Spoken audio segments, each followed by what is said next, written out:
ilista nyo lahat ng mga taong gumagawa sa inyo ng mabuti at sa tapat ng pangalan nila, ilista nyo kung may nagawa na ba kayong mabuti sa kanila.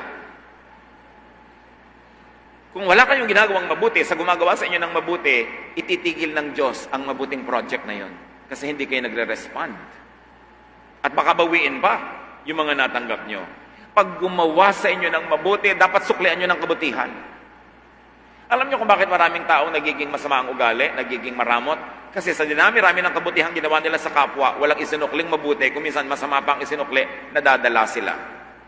At pag may taong mabuti na dinala ninyo, kayo ang nagpadagdag sa lungkot ng mundo. Kayo ang nagpadagdag sa hirap ng buhay dahil dati nagang mapagbigay, pero dahil sa inyo, naging wais na rin, it is your outstanding failure. Dapat na-inspire natin ang tao na yung bait niya ang lumabas, hindi yung sungit. Yung generosity, hindi yung karamutan ang lumabas. Pero nasa inyo yun kung anong palalabasin yung ugali sa tao.